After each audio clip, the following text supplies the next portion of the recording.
ಅಲ್ಲ ಸರ್, ನೀವ್ ನನಗೆ ಬಂಡೆ ಮೇಲಿಂದ ಬಿದ್ದಿದ್ದು ಅಂತ ಹೇಳಿದ್ರಿ. ಅಲ್ಲಿಂದಾನೆ ಬಿದ್ದಿದ್ದು ರಾಜಿ.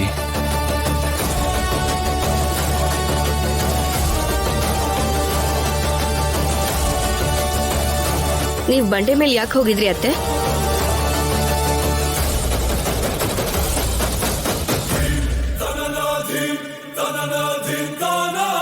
ಹಾ ಅಮ್ಮ, ನನಗ್ ಕೂಡ ಮುಂಚೆಯಿಂದ ಅದೇ ಡೌಟ್ ಇದೆ. ದೇವಸ್ಥಾನಕ್ಕೆ ಹೋದ್ರೆ ಆದ್ರೆ ಬಂಡೆ ಮೇಲೆ ಯಾಕೆ ಹೋಗಿದ್ದು? ಅಲ್ಲಿಂದ ಜಾರ್ ಬೀಳೋ ಅವಶ್ಯಕತೆ ಏನಿತ್ತು? ಬಂಡೆ ಮೇಲಿರೋ ದೇವ್ರ ಹತ್ರ ನೇರವಾಗಿ ಮಾತಾಡ್ಬೇಕು ಅನ್ಕೊಂಡ್ಲೋ ಏನೋ. ಇನ್ ಸ್ವಲ್ಪ ಯಾಮಾರಿದ್ರೆ ನೇರವಾಗಿ ಆ ದೇವ್ರ ಹತ್ರನೇ ಹೋಗ್ಬಿಡ್ತಿದ್ಲು. ನೀವ್ ಸುಮ್ನೆ ಇರ್ರಿ, ಅಪ್ಶಕ್ನನ್ ಮಾತಾಡ್ಬೇಡಿ. ನಡೆದಿರೋದ್ರ ಬಗ್ಗೆ ಈಗ ಮಾತಾಡ್ಕೊಂಡ್ರೆ ಏನ್ ಪ್ರಯೋಜನ? ಅದ್ ಹಾಗಲ್ಲ ಅತ್ತೆ, ನೀ ರೀತಿ ನೋಡ್ತಿದ್ರೆ ತುಂಬಾ ಬೇಜಾರಾಗ್ತಿದೆ. ನಿನ್ ಬೇಜಾರು ನಿನ್ನ ಹತ್ರನೇ ಇಟ್ಕೋ. ನನ್ ಬಗ್ಗೆ ನೀನೇನ್ ಬೇಜಾರ್ ಮಾಡ್ಕೊಳ್ಳೋದ್ ಬೇಡ. ಅಮ್ಮ, ಅತ್ತೆ ಸ್ವಲ್ಪ ಕೋಪ ಮಾಡ್ಕೊಂಡಿದ್ದಾರೆ. ಸ್ವಲ್ಪ ಹೊತ್ತು ನೀನೇನು ಮಾತಾಡ್ಬೇಡ. ಅಸ್ಮಿತಾ, ನೀನ್ ಏನೋ ಹೇಳ್ಬೇಕು ಅಂತ ಅನ್ಕೋತಿದ್ಯಾ ಅಂತ ಗೊತ್ತು. ಅದೇನು ಹೇಳ್ಬೇಕೋ ಹೇಳ್ಬಿಡು. ಈಗ ಅತ್ತೆಗ್ ಸ್ವಲ್ಪ ಕಾಲ್ ನೋವಾಗಿದೆ. ನಾನ್ ನೋಡಿದ್ರೆ ಪ್ರೆಗ್ನೆಂಟ್ ಆಗಿದ್ದೀನಿ. ಮನೆ ಕೆಲ್ಸ, ಅಡ್ಗೆ ಕೆಲ್ಸ ಎಲ್ಲ ಯಾರು ಮಾಡ್ತಾರೆ? ರಾಜಲಕ್ಷ್ಮಿನ್ ಬಿಟ್ಟು. ಈಗ ರಾಜಲಕ್ಷ್ಮಿ ಕೆಲಸ ಮಾಡ್ತಿದ್ದಾಳೆ ಅಲ್ವಾ? ನೀನು ಕಾಲ್ ಮುರ್ಕೊಂಡಾಗ್ಲೇ ನನಗೆ ಚೆನ್ನಾಗ್ ಗೊತ್ತಾಯ್ತು ಕಣೆ. ರಾಜಲಕ್ಷ್ಮಿ ಹತ್ರ ಕೆಲಸ ಮಾಡಿಸ್ಕೊಳ್ಳೋದಿಕ್ಕೇನೆ ನೀನು ನಾಟಕ ಆಡ್ತಿದೀಯ ಅಂತ ನನಗೆ ಗೊತ್ತಾಗಿದೆ. ಹಾಸ್ಪಿಟ್ಲಲ್ಲಿ ಬ್ಯಾಂಡೇಜ್ ಕಟ್ಟುವಾಗ ನೀವೇ ಕಣ್ಣಾರೆ ನೋಡಿದ್ರಲ್ವಾ? ಮತ್ತೆ ನಾಟಕ ಅಂತಿರಲ್ಲ. ಅಮ್ಮ, ನಿನಗೆ ಕಾಲ್ ಲೇಟ್ ಆಗಿರೋದು ನಿಜಾನೇ ಇರ್ಬೋದು, ಆದ್ರೆ ರಾಜಿಗೆ ಮಾತ್ರ ಸಾಧ್ಯ ಇಲ್ಲ. ಅವಳು ಡ್ಯೂಟಿಗೆ ಹೋಗ್ಬೇಕು.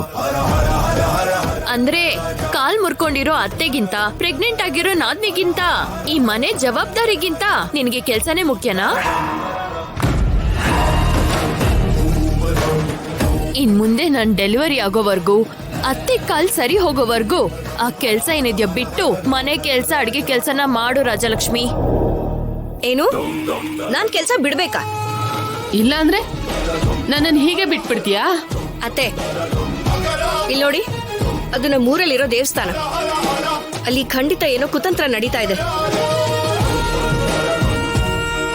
ಅದರಿಂದಾಗಿ ನಮ್ಮ ಊರಲ್ಲಿ ಸಮಸ್ಯೆ ಕೂಡ ಬರ್ತಾ ಇದೆ.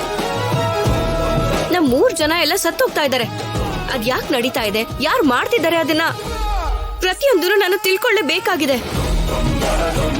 ಅಂತ ಕೆಟ್ಟವರಿಂದ ನಮ್ಮ ಊರನ್ನ ಕಾಪಾಡ್ಕೊಳ್ಳೋವರ್ಗುನು ನಾನು ಈ ಕೆಲಸ ಬಿಡೋದಿಲ್ಲ.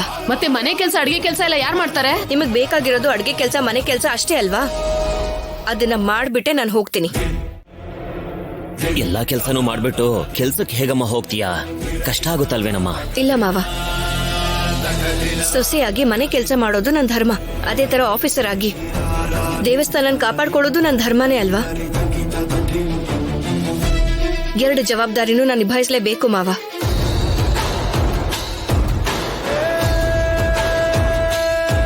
ಅತ್ತೆ ಆರೋಗ್ಯ ಸರಿ ಇಲ್ಲ ಅಂತ ಇದ್ದಕ್ಕಿದ್ದ ಹಾಗೆ ತೊಂದ್ರೆನಲ್ಲಿರೋ ಅಂತ ನಮ್ಮ ಊರನ್ನ ಬಿಟ್ಬಿಡೋದಕ್ಕಾಗಲ್ವಲ್ಲ. ಆ ದೇವಸ್ಥಾನದಲ್ಲಿ ಏನ್ ನಡೀತಿದೆ ಅಂತ ತಿಳ್ಕೋಬೇಕು. ಅದನ್ನ ಮಾಡ್ತಿರೋದು ಯಾರು ಅಂತ ಕಂಡು ಹಿಡಿಬೇಕು. ಆ ಊರು, ಆ ಮನೆ, ಆ ಜನಗಳೇ ಮುಖ್ಯ ನಿನ್ಗೆ ಅಲ್ವಾ? ನಿಮ್ ಮತ್ತೆ ಮನೆಯವ್ರನ್ನ ಕಾಪಾಡೋ ಜವಾಬ್ದಾರಿ ನಿನ್ಗಿಲ್ವಾ? ಇಲ್ಲ ಅಂತ ಅವಳ ಮಾತೆ ಹೇಳ್ತಾ ಇದೆ ಅಲ್ವಾ ಅತ್ತೆ? ನೀವು ಕೂಡ ನಮ್ಮವರೇ ಅತ್ತೆ. ನಿಮ್ಮನ್ನ ನಾನ್ ನೋಡ್ಕೋತೀನಿ. ಅದಕ್ಕೆ ಅಂತ ಕೆಲ್ಸ ಬಿಡೋ ಅಗತ್ಯ ಏನಿಲ್ಲ. ಅದಕ್ಕೆ ನಾನು ಹೇಳ್ತಾ ಇರೋದು, ಮನೆ ಕೆಲಸ, ಅಡ್ಗೆ ಕೆಲಸ ಮಾಡ್ಬಿಟ್ಟೆ ಆಫೀಸಿಗೆ ಹೋಗ್ತೀನಿ.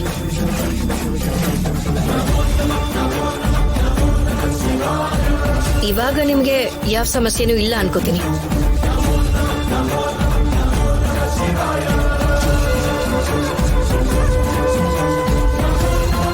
ರಾಜಲಕ್ಷ್ಮಿ ಹೇಳೋದು ಕರೆಕ್ಟೇ ಅಲ್ವೇನೆ?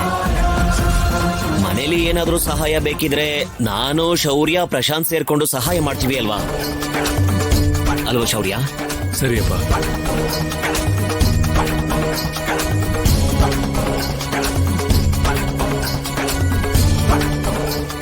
ಏನೇ ಇವಳು ಹೀಗ್ ರಿವರ್ಸ್ ಆಗ್ಬಿಟ್ಲು? ನೀನ್ ಸುಮ್ನೆ ನನ್ ಕಾಲ್ನೆ ಮುರಿದಾಕ್ಬಿಟ್ಟಿಯಲ್ಲೇ. ಇಷ್ಟೆಲ್ಲ ಮಾಡಿದ್ರು ಅವಳು ಮನೆ ಕೆಲ್ಸ ಎಲ್ಲ ಮಾಡಿ ಉದ್ಯೋಗ ಮಾಡ್ತೀನಿ ಅಂತಿದ್ದಾಳೆ ಹೊರತು ಕೆಲ್ಸ ಮಾತ್ರ ಬಿಡಲ್ಲ ಅಂತಿದ್ದಾಳಲ್ಲ. ಅವಳಿಗೆ ಹೇಗಾದ್ರೂ ಮಾಡಿ ಕೆಲ್ಸ ಬಿಡ್ಸಿದ್ರೆ ತಾನೇ ನಮಗ್ ದುಡ್ಡು ಬರೋದು. ಆ ದೇವಸ್ಥಾನದಲ್ಲಿ ಏನಾದ್ರೂ ನಿಧಿ ಇದ್ರೆ ನಮಗೂ ಅದ್ರಲ್ಲಿ ಪಾಲ್ ಬರುತ್ತೆ. ಮತ್ತೆ ಅವಳನ್ನ ತಡಿಬೇಕಲ್ವಾ? ಆಟ ಈಗ ತಾನೇ ಶುರು ಆಗಿದೆ ಅತ್ತೆ. ಗ್ರೌಂಡ್ ಅಲ್ಲಿ ಅವಳು ಗೋಲ್ ಹಾಕಿದ್ರೆ ಮನೇಲಿ ಗೋಲ್ ನಾನ್ ಹಾಕ್ತೀನಿ. ಏನೋ ನೀನ್ ಬರೀ ಮಾತಾಡ್ತಿದ್ಯಾ ಹೊರತು ಯಾವ ಕೆಲ್ಸನೂ ಆಗ್ತಿಲ್ಲ. ನೀವ್ ನನ್ನ ತುಂಬಾ ಚೀಪ್ ಆಗಿ ನೋಡ್ತಾ ಇದ್ದೀರಾ ಅತ್ತೆ.